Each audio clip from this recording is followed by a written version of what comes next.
Hello guys! Welcome to Unicorn Princess Tarot. So, ito ang reading natin for air sign, Gemini, Libra, and Aquarius.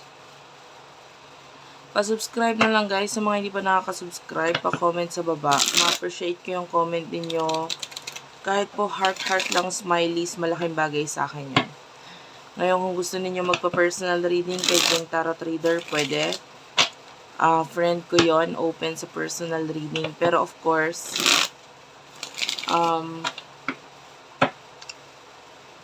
paki-follow na lang ako sa TikTok din.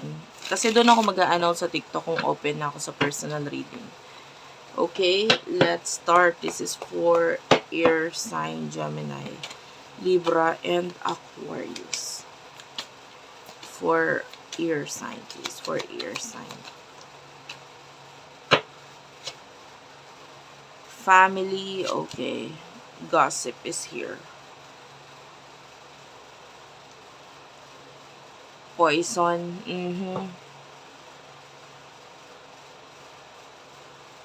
I feel like,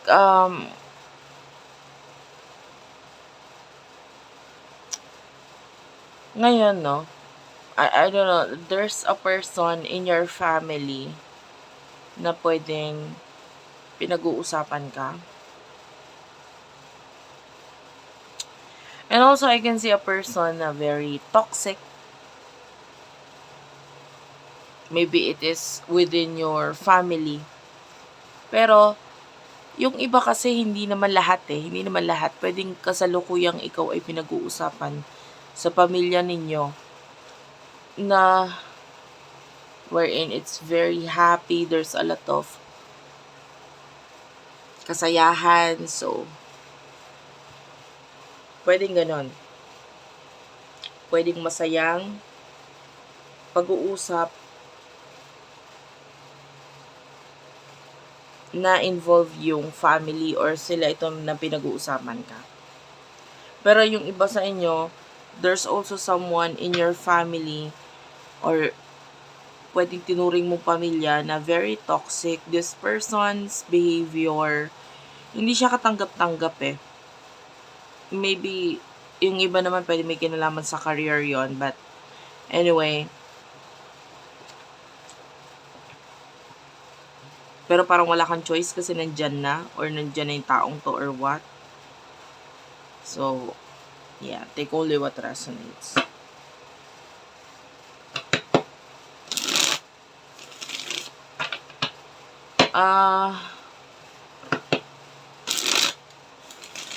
May inggit akong nakikita dito sa taong to. Kaya siya toxic. Nainggit siya sa'yo. Pagdating sa love, this is love reading by the way. Pagdating sa love, sino person itong kakonect mo? Air sign. For air sign, please. By the way, sorry about my voice. Medyo namamalat ako ngayon. So, anyway. You do have your plug done. I feel like you are connected sa person na ito. Maybe through social media, you know. Or, yeah, maybe through social media connected kayo. Pero pwedeng pwedeng nagkakaroon ng completion or ending or nag-end na, you know, connected lang kayo sa social media pero pwedeng yung pag-uusap ninyo, communication ninyo hindi na ganoon katulad ng dati. And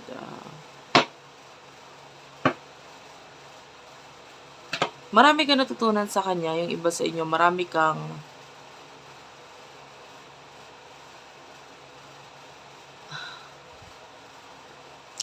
marami kang natutunan or marami kang na-accomplish dahil sa tulong na rin ng taong ito. Or habang nandyan siya, you know. Yung iba sa inyo, nagkaroon ka ng negosyo, nagkaroon ka ng career na pwedeng dahil sa taong ito. Yun, pwedeng may naitulong siya or may naituro siya sa'yo, whatever. So, kahit pa paano, hindi naman siya naging walang silbi lang sa buhay mo. Somehow, nagkaroon siya ng parte sa buhay mo. Kung nasaan ka ngayon, maybe siya yung new beginning, siya yung simula, etc. Sa kanya nagsimula. So, what is your emotions towards this person for air sign, please? Anong emosyon mo para sa kanya? Or nasa isipan mo?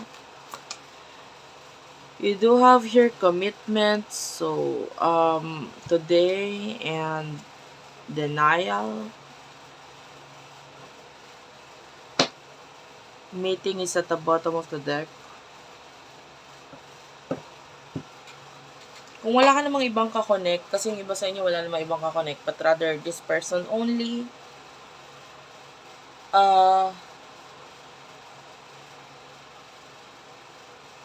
I feel like gusto mo ng commitment dito sa person na to.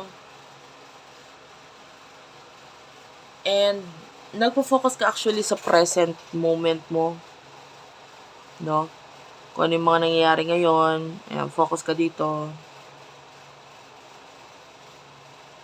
Pwedeng ang focus mo is yung something na may kinalaman sa long term. So, pwedeng may pagpaplano ngayon regarding sa future. If you are dealing with someone in the past, and pwedeng, I can see some of you, pwedeng there's 2 or more na involved sa connection. So, if you're dealing with 2 or more people, sa ngayon,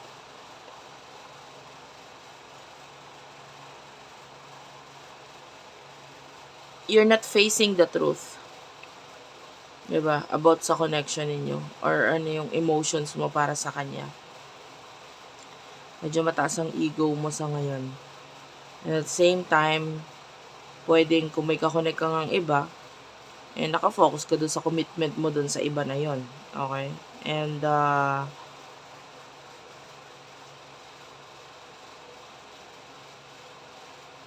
pero part of you, gusto mong malaman kung anong plano nitong taong to. Gusto mong, although ina-avoid or may pag-iiwasan sa inyo,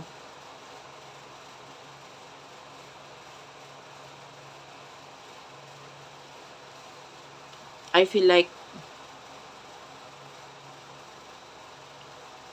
para to sa may dalawang kakonect ha. Pwedeng, gusto mo pa rin malaman kung kailan siya magiging single, kung single na ba siya, etc. Parang ganun. If you're dealing with someone na may ka-connecting iba, I don't know. Actually, dito, hindi masyadong malinaw kung ano yung estado, lalo ng person mo, kasi parang ang energy nito, naging parte lang siya ng buhay mo, and etc. Yun na yun.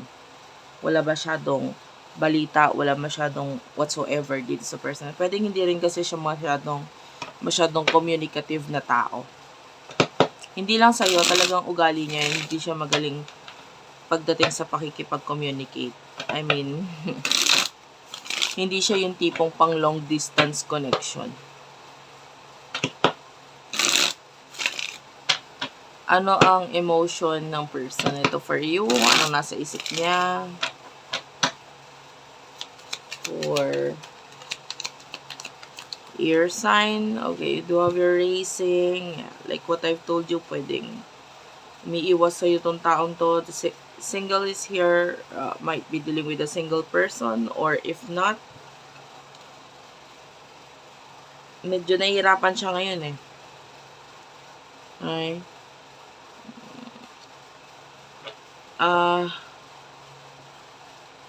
Sabihin na natin umiiwas or wala talagang connection sa inyo ngayon, but anyway, if this person is currently in a relationship or nasa another connection, hindi siya masaya, maraming nagpapahirap sa kanya, hindi siya happy doon sa status or sa connection nila. Hindi siya masaya. And, pero parang, alam mo yun, kung nasa connection siya, parang kailangan niya lang sakyan. Okay, nasa connection ako na ito. kung ano lang yung lagi nilang ginagawa. Ganun, pero hindi siya masaya, hindi siya nagkakaroon ng excitement regarding doon. The truth is,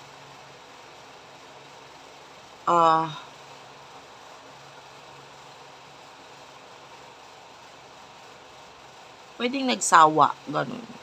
If you're dealing with the person na may kakonect na whether makakokonect pa lang nila or matagal na yung connection nila, nagsawa na siya. Ganun. And bakit siya nagsawa?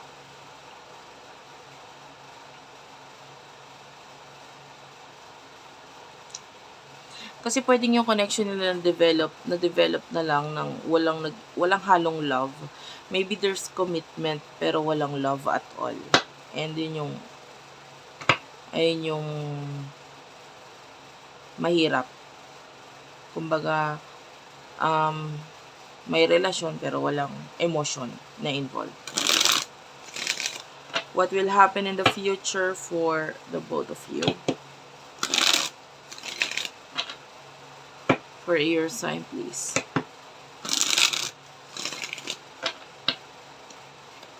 Near future for your sign.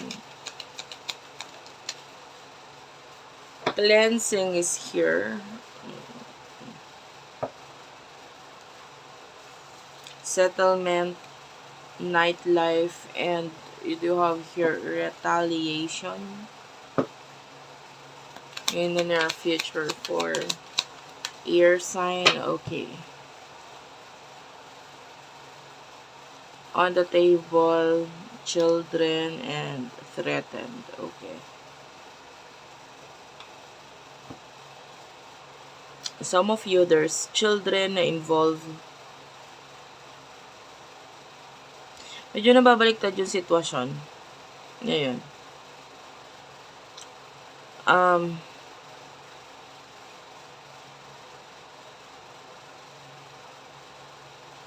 I feel like itong person na to, lalo na kung hindi niya maiharap or hindi siya pala post, pala flex ng person na kakonect niya. No? Malalaman mong hindi niya talaga gusto or hindi siya happy or hindi siya proud sa kung ano yung meron siya. No? And in the future, I do feel like there's this energy na ikinahihiya pa nga. Kaya hindi niya ma-flex kung sino man itong person na the karmic is here. And may ikinakahiya niya yung person na yon because there's a lot of chaos, a lot of drama here with the drama queen. So, pwedeng trap lang siya sa situation. And, I don't know, yung energy kasi parang possible na may pagpipikot or bigla ang relationship dahil nabuntis, parang mga ganun. And, or kung may children na involved. Pero yung iba sa inyo, ikinakahiya niya yung person niya. And, hindi lang in the future, but maybe also in the past. But, you don't care, sa totoo lang, with the retaliation in the future. Para sa'yo, you are just removing negativity sa buhay mo. And, maaaring it involves this person. So, parang nire-remove mo na lang, inaalis mo na lang siya sa buhay mo, sa isip mo, etc. You're focusing on career and, dito sa energy ng being happy na lang sa buhay mo. Kumbaga, kung wala siya, bahala siya sa buhay niya. That's your energy. Okay? So, thank you for watching, guys. I love you all. Please do like and subscribe to our channel. Pa-comment na rin. Thank you for watching and bye-bye.